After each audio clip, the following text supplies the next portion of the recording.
Well, good afternoon, everybody. It's finally the moment you've all been waiting for. It's the panel on carbon budgets. Thank you for the, thank you, Rick. Yeah, let's have a little cheer. Let's get some energy back in the room. So we're going to start with, as you might expect, a Slido poll. If you could pull that poll up for us.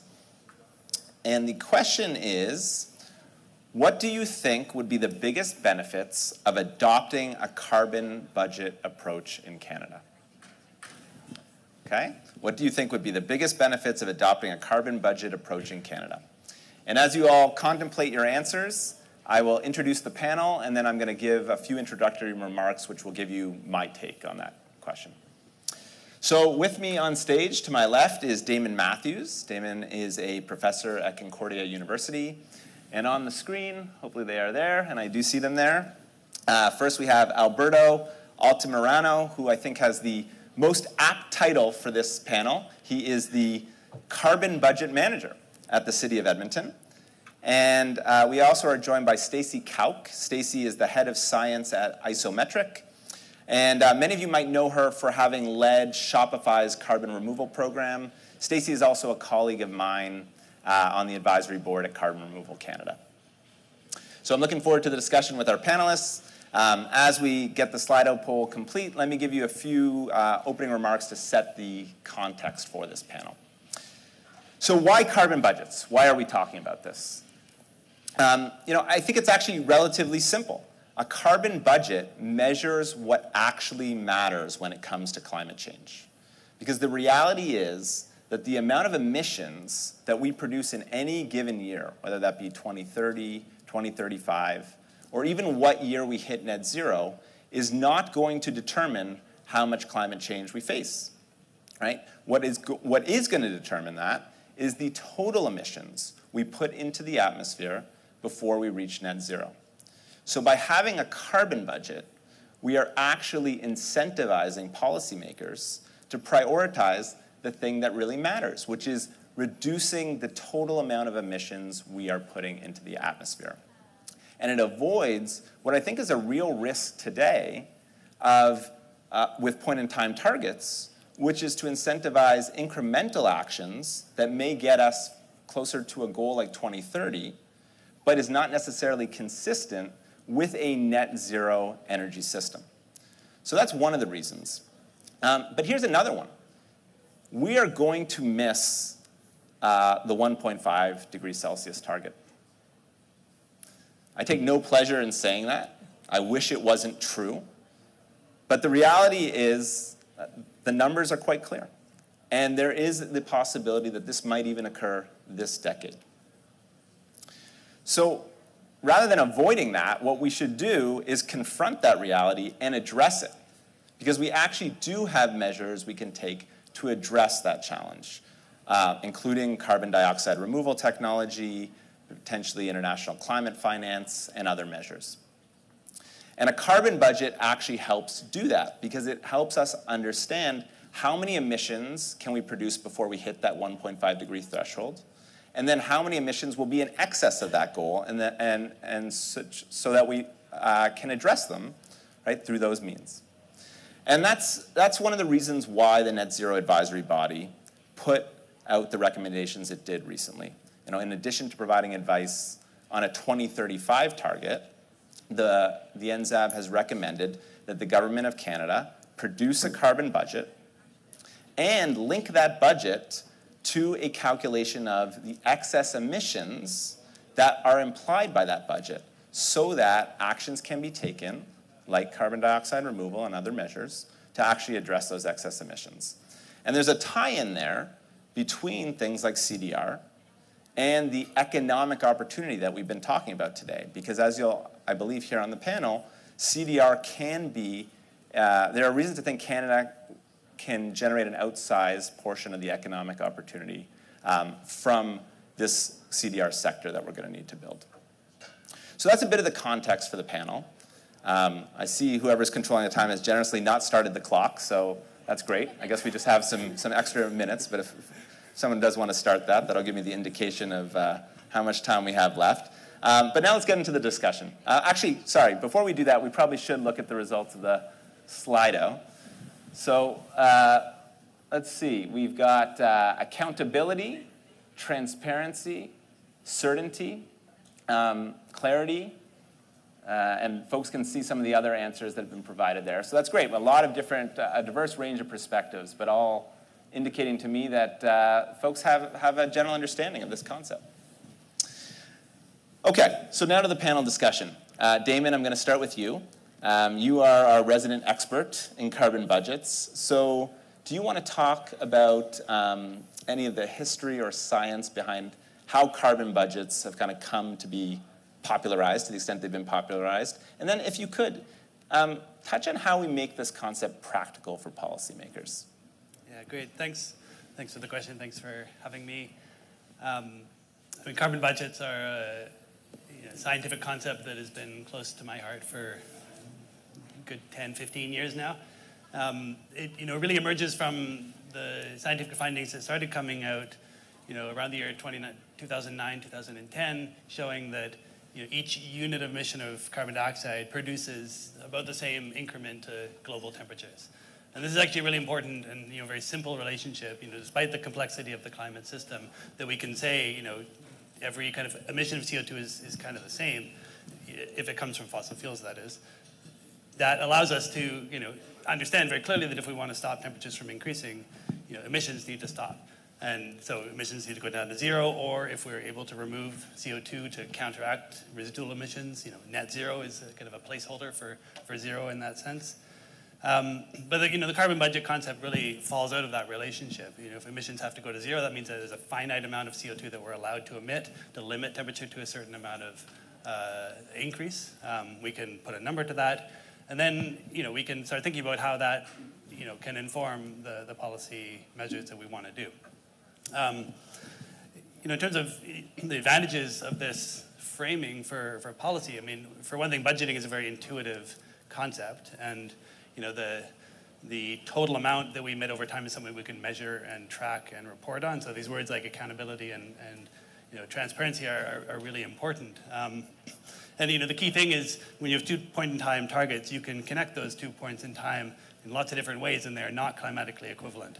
Whereas if you measure and report, in, for example, 5-year intervals, the total amount of CO2 that is emitted over that period of time, that can be, related very clearly to a particular amount of warming that is, that follows from that cumulative total. So it's for transparency, for accountability, and for being consistent with how we know the climate system responds to total cumulative emissions.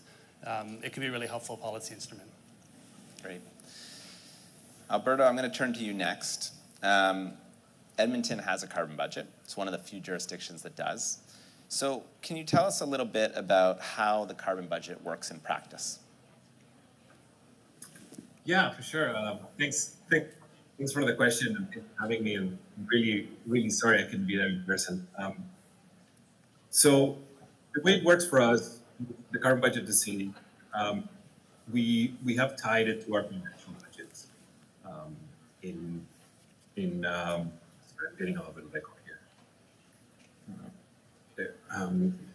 So yeah, we started with a greenhouse gas inventory for our activities as a city, as a corporation, what we know of our community, and then we took that and forecasted with our business as planned. So not just kind of actuals, but also the actions that we have been planning to take over the next few years, and then kind of projected what that curve looks like. And really what it works is Edmonton has a 4-year budget cycle that we are connected to. So it works well with those extended timelines that we use for carbon. But it also allows us to then kind of adjust those inventories and forecasts with enough time. And every year there is a budget presentation to City Council where they take a look at the projects that we're proposing to be funded. And we also give them in context of, besides the ticket price on capital or operating dollars, we tell them what the impact will be on emissions, whether it be increasing or decreasing our emissions, and what is that doing to our targets to be net zero by 2050 as a community. 2040 is our target for the corporation. So yeah, it's become it kind of came through a long process and discussions by City Council first declaring a climate emergency back in 2019.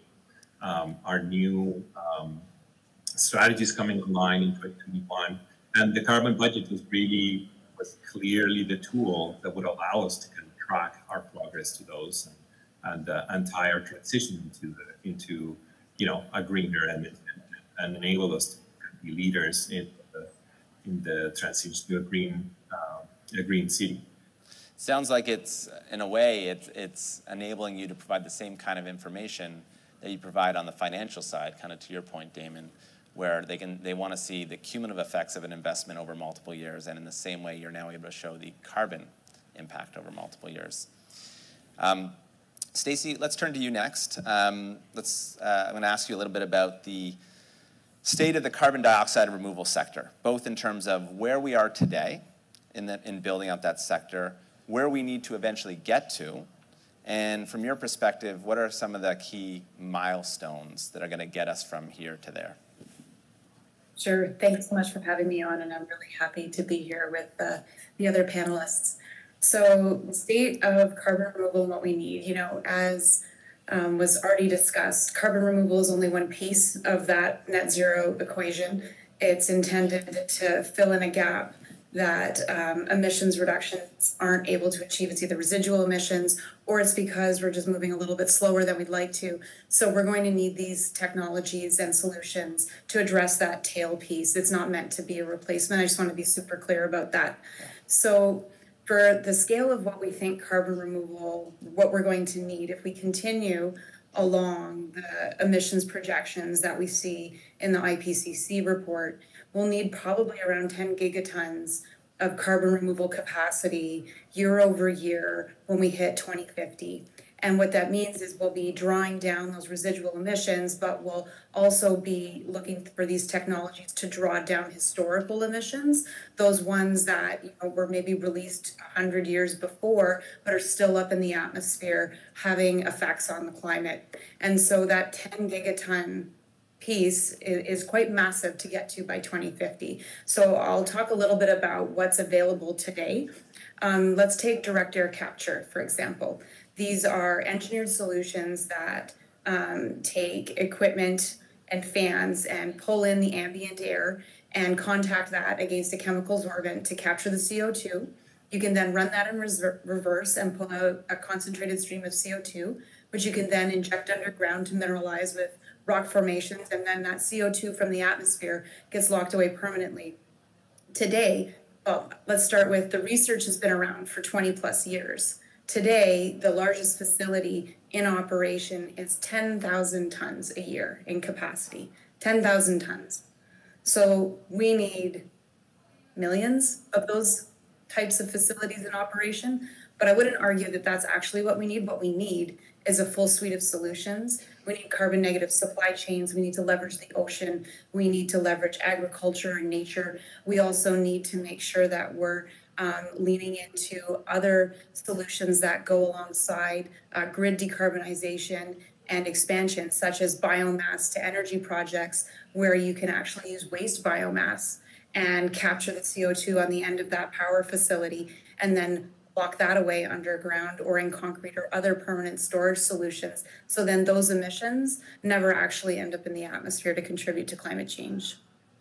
Yeah, well, first off, thanks for that important clarification off the top. I think it's really critical to say that any of these recommendations around dealing with negative emissions or excess emissions rather has to go hand in hand with aggressive direct mitigation of emissions, and we should all be very, very clear about that.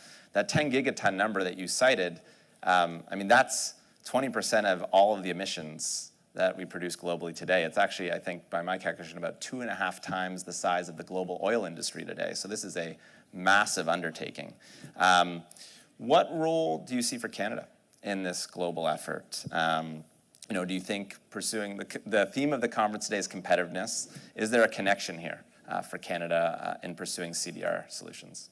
Yeah, 100%. I'm very bullish on Canada's role in carbon removal, and I'll give you a couple of reasons. One, we're a resource-based economy. We're really good at maximizing the use of the land around us. We're good at moving materials. A lot of these carbon removal solutions, like take enhanced rock weathering, which happens on agricultural fields. You take highly reactive basalt-based rocks, you grind them up, and you put them on an agricultural field in replacement of fertilizer. That's important to be able to use our rock moving capabilities. Another feature of Canada that's really important for carbon removal, especially the engineered solutions, is a clean energy grid. We have the luxury of some of the cleanest grids on the planet in some of our jurisdictions. We just need to really lean into expanding that across the country and making sure that we have that power resource available to operate these machines, because we can't do carbon removal, especially engineered carbon removal, without a clean and expanded energy grid. Those things have to happen together for 2050. And the other thing that Canada has is we have excellent geology to do a lot of the carbon storage. And what's interesting about it is when you take oil out of the ground, where the oil came from, that's the exact place that you want to put back the carbon dioxide from the atmosphere, because those rock formations really do want to react with the CO2 and lock it away in mineralized formations. So we have a lot of pore space that we can put CO2 in. And we also have a lot of existing infrastructure from the oil and gas and mining sectors to take advantage of. So we have the skilled workers already in operation for a decarbonized net zero future, and we just have to work on that transition plan. Great. Alberto, I'm going to go to you next, and let's stay on the competitiveness theme.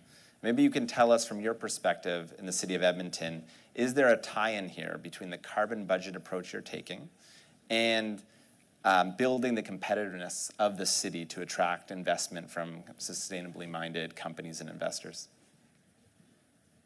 Yeah, we certainly see it that way. We see the carbon budget as well as our, energy transition strategies and climate resilience strategies as putting us in a good position to be leaders into the transition to the green economy and attract investment and expertise into the city that may not otherwise be available to us without sustained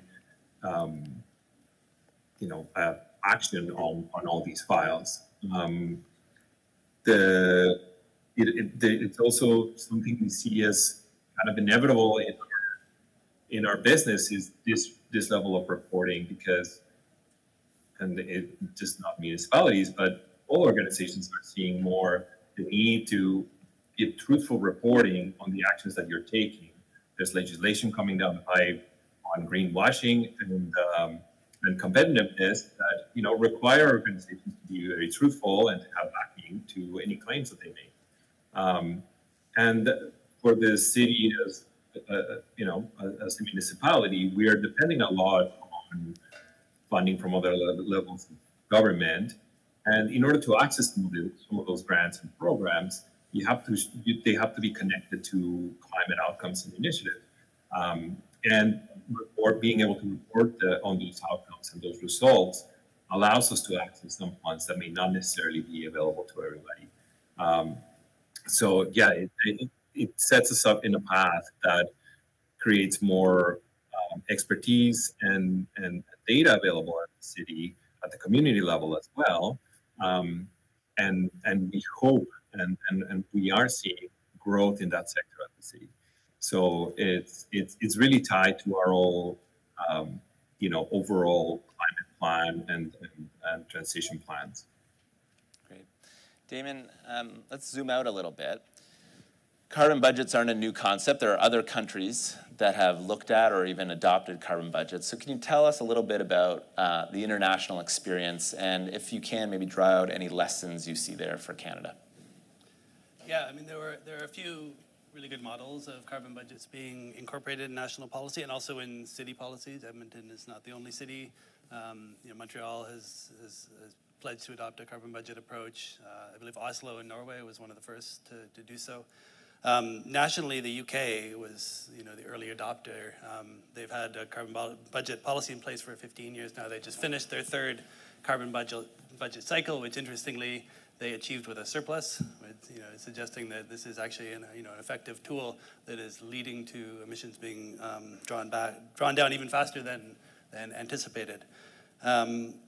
UK and Ireland also have 5-year reporting carbon budget periods that they've set up and are in the process of rolling out. France is another example. Interesting thing about France's policy is that they further disaggregate the carbon budget by sector, which could be a really interesting exercise in Canada when you start thinking about, for example, how the oil and gas sector, how much of the remaining carbon budget gets consumed by particular sectors in Canada and how to deal with that problem going forward.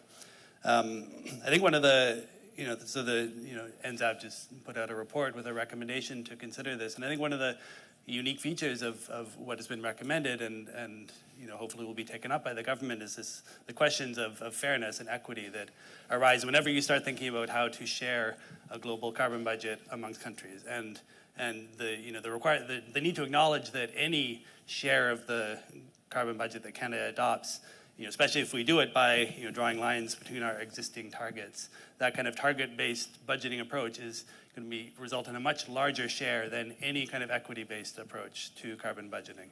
And so you can talk about this in the in the framing of a carbon debt that we need to somehow recuperate, either by carbon removal, additional carbon removal, even above what would be required anyways in order to meet our climate targets. We could meet that carbon debt through international support and finance. There's lots of different interesting mechanisms, but it's actually a really important conversation to underscore and to open up nationally. Is it how are we going to position ourselves internationally as being a wealthy country who has very high per capita emissions, has historically used much more than our fair share of emissions, and going forward we're adopting this carbon budget, but that carbon budget itself, while being very constrained and requiring rapid mitigation action, is also not a fair share of the remaining carbon budget for the most ambitious climate targets. Yeah, and it seems like the balancing act we may have here is to address those issues you talked about while also showing why this is an opportunity and why using this lens can help us balance some of the trade-offs in climate action between emissions reductions, economic opportunity, community benefits, and otherwise. Interesting also to hear you talk about breaking down the carbon budget by sector. I wasn't aware that was being done. I think you said it was France that did that. The other thing that struck me when you were saying that is you could imagine also breaking that down by province and territory. So it does open up some different avenues. And I think I'll also just take the opportunity, since you queued it up so nicely, to say that the Net Zero Advisory body is planning to do more research on what the various options are for addressing excess emissions, and hopes to have a report out within the next year looking at the various options, the trade-offs between them, and how you might even think about those trade-offs. So more to come on that. Alberto, I'm going to pass it back to you. And Damon was talking a little bit about various ways you might address excess emissions, and I see in some of the charts that the City of Edmonton has put out, you clearly do document those excess emissions. So could you talk a little bit about that and how the city can or cannot address some of those excess emissions? Yeah, that's a really good question. So right now, the city's kind of focused on reducing emissions on the operation side of things. We do track in our carbon budget what we call the fair share to account for, the fact that Canada and Alberta and Edmonton benefited from the carbon economy for decades, and that our fair share is actually quite lower than that. We have the direct line to 50. We know that the gap is bigger than really what we can afford with municipal funding the way it is, and we have a general idea of the level of investment that's required to make significant change at the corporate and the community level. But the specific actions that we're taking right now are really kind of trying to take care of those very immediate outcomes that we can easily control. For example, we have entered into green energy contracts so that all of the electricity that is used at the city of Edmonton right now by the corporation, so our street lights, our light train, the lights of our facilities and our offices, are all coming from green sources. So that offsets a large part of our corporate emissions, and we can reflect that. But then, from there, we're taking other actions like greening our fleets with different pilots and projects. But we know that the path is very long. That the time is not, is not on our side, and the funding is not on our side. Municipalities all across Canada right now are very challenged financially to maintain as low a tax rate as possible. So, finding those good key investments that can give very immediate strong results in the carbon budget has been kind of our priority. But yeah, I think there's a very big appetite at the city kind of to see what else is there that we can do to kind of help bridge that gap, because right now our forecast is that we will not meet our targets and that we need to take like huge action, and that needs a lot of support from other levels of government, the community at large, and private industry as well. Yeah, so a pretty big challenge, and especially when you're dealing with limited tools at the municipal level. Stacey, do you have any thoughts about how CDR might fit into a carbon budget? Definitely. I think, I guess it depends on whose carbon budget we're talking about, but I think in general, it's really important to have an eye on that residual or that tail of the emissions reductions. And we need to start investment today, because we can't expect technologies and solutions to be available like we would turn on a light switch in 2045 or 2050 when we actually get those emissions reductions done and we're ready to remove the rest. What we need to do is invest today to help figure out exactly what's going to work, what's going to scale, what's going to be cost effective, because right now I would suggest that we don't really know. So an effective net zero approach for a corporation, or a carbon budget for a city, or for any other jurisdiction, you probably can, based on what we've already talked about on this session, is you can figure out what you think your residuals are going to be. And you should probably then work back from there and think about what your responsibility is in terms of funding carbon removal today in order to help that sector scale, so that those solutions are available when you want to leverage them to meet your net zero commitment. I think I can't stress enough how important it is to not wait to provide support to those technologies. It can be through research grants. There's all sorts of vehicles. It doesn't have to be through typical carbon finance, because that doesn't quite fit with a lot of the solutions yet today, because you're not going to necessarily get a carbon credit from that you're certain about, or that you can really rely on to retire against a fossil-based emission, because we're still doing research. So I think this is really a big opportunity for governments and not-for-profits to really lean in to funding those kinds of solutions and those research pathways to help get these solutions proven out to a point where you can get that carbon finance to the table in a very meaningful way that we're not seeing quite yet today.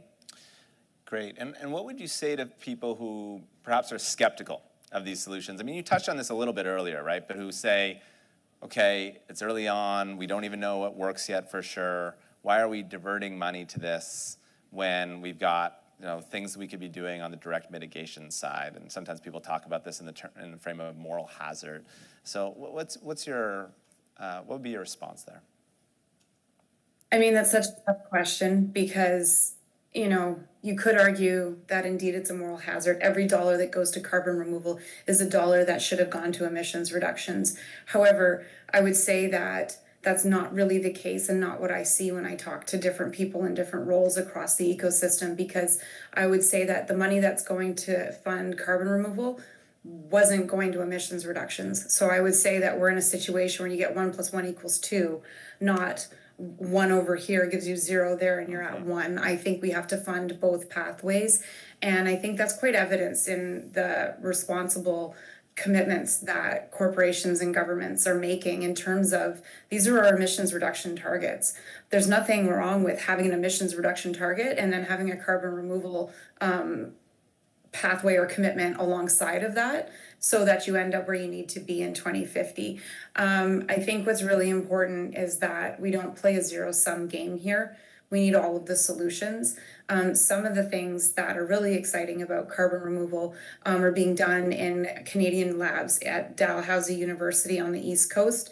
There's ocean approaches that are being studied, and they're very inexpensive. We just have to really understand how effective they are and how to deploy them safely. And so by funding something like that, if we can figure that out, that's something that can scale quite quickly and at a low cost, which means that investment today is actually really going to be important down the road. So I think, you know, emissions reductions are paramount, but we're also seeing that other actors can play a role, especially if they've decarbonized and they're well on their way. There's a role that you can play when you have a smaller footprint to support carbon removal.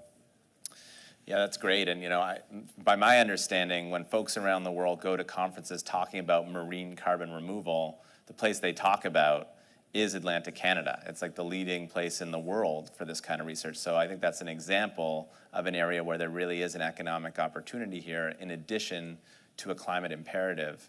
You know, I'll also just note briefly that, you know, by some scenarios, if we wanted to have an 80% chance of avoiding exceeding 1.5 degrees, we have 3 years of emissions left. So, I mean, and would you get on an airplane that had a 80% chance of landing safely, right? So, I mean, I think the thresholds you often hear in the media about this, even those timelines are short, but they're using a 50% or a 66% chance of exceeding 1.5 degrees. So the point being that if we are serious about a 1.5 degree target over the long term, there's simply no choice now. We have to do both. We have to directly mitigate and we have to remove, and we have to figure out how we do both of those things aggressively. But let me turn back to you, Damon, and just ask you a little bit about, you know, we've been espousing some of the benefits of carbon budgets. Let's take the other side of the equation now. Do you foresee any challenges for Canada, I imagine you would, of implementing a carbon budget, and maybe talk to what that might be? I mean, one kind of conceptual challenge, as soon as you frame something in like totals, right, you know, there's, you know, the tendency to say, oh, we can like make up for overshoots later. And, you know, to some extent that might be possible. I mean, that is what carbon removal is being developed for. But it does set up a, you know, if it doesn't work, then we end up at, you know, a much higher level of climate than we were aiming for. There's, you know, there's all the equity challenges that, you know, come up whenever you frame carbon budgets as a finite. I've lost my mic. Your mic, yeah, I think it's back now. Yeah, so equity challenges, you know, in terms of, you know, positioning Canada as claiming a larger per capita share of the carbon budget than is strictly fair, right? And so that is a, you know, that is a kind of it's a challenge. Yeah, I mean, you know, as you alluded to, also to deal with already. So yeah. As you alluded to with your last remark, also, you know, the carbon budget really does clarify the rate of decarbonization that's needed, and, you know, yeah, let's say taking a 50% chance of staying below 1.5 degrees, we would need to get to net zero by 2040 globally, right? And so when you take that insight and you look at all the net zero targets that exist, which range from, you know, most of them are around 2050, some 2060, 2070, you know, those are not 1.5 degree compatible targets, unless you believe that carbon removal can really pick up the slack in the second half of the century.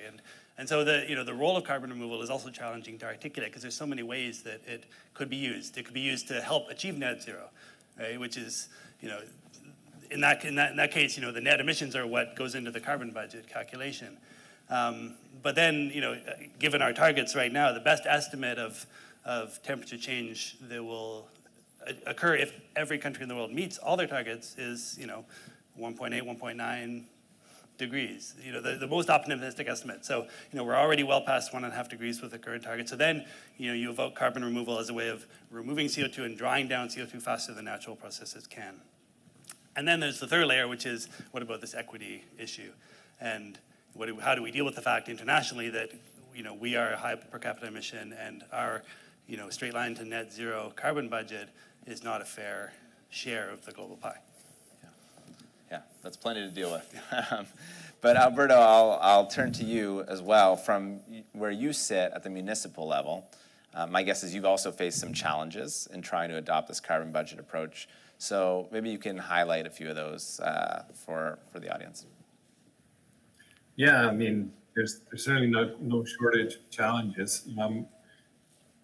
I would say probably the biggest one was the cultural change and training people and giving the right information, the right context, so that people could see really what we mean by having a carbon budget and making our way towards net zero.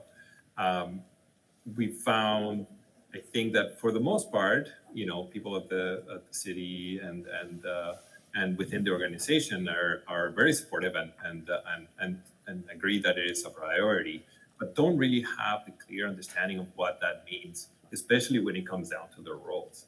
So, there's especially when we start talking about, kind of those localized targets, where we started to look at, well, what does the target for 2030 look like for our facilities? How does it look like for our fleet? How do we prioritize those and the ability to take action in those?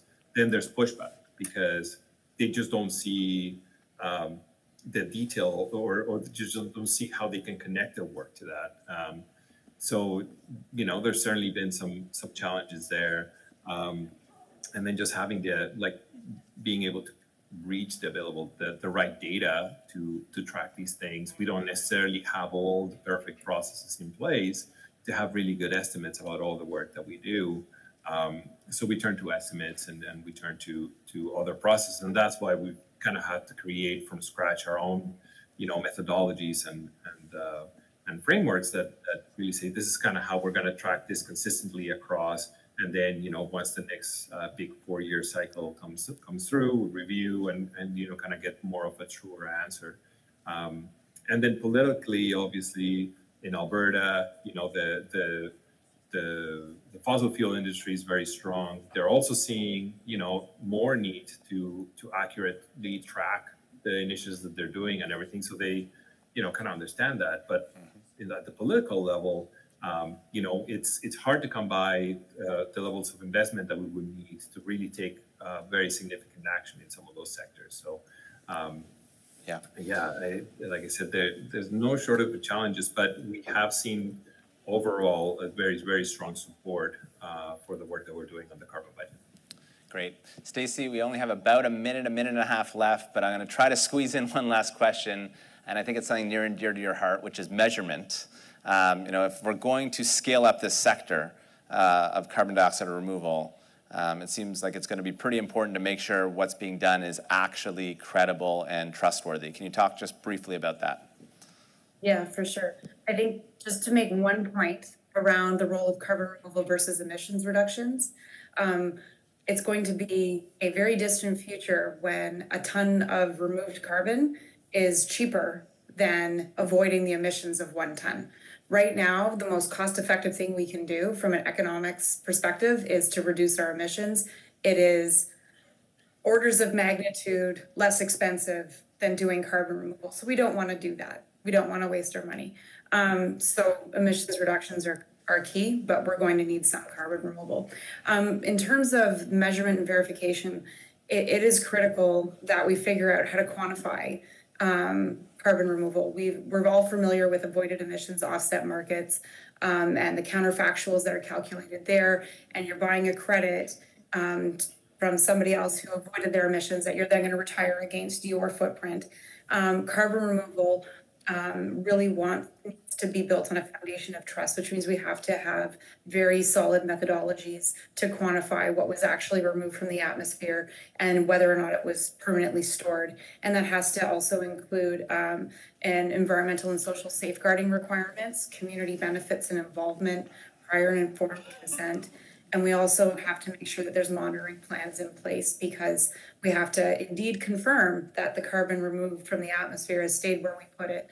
And so monitoring, reporting, and verification is critical to the generation of a high quality, trustworthy asset that can then feed into, say, something like Article 6.4, the Paris Agreement, but also into the corporate schemes of retiring against emissions that they can't abate themselves. Yeah. So we have to base this on a foundation of trust and science. And if we can do that while we reduce our emissions, we're going to be in a great spot in 2050. Fantastic. A good uplifting note to end on. Listen, I want to thank all of the panelists here for a great discussion. I want to thank the audience, and I just want to emphasize that while there are a lot of challenges, and while this is a new concept for Canada, we've heard that this is not actually a new concept around the world. And if we are indeed going to reconcile the need to reduce emissions with the scientific realities that we're facing, we are going to need new approaches here. We're going to need carbon budgets. We're going to need to take our excess emissions seriously. And the good news is there are opportunities for us in doing that through efforts like carbon dioxide removal. So I hope we've convinced you. I hope we found some advocates in the audience to use your own networks and resources and energy to help advocate for these concepts. And I look forward to continuing the conversation. So thank you all again. Thank you. Thank you. Bye, guys. Take care.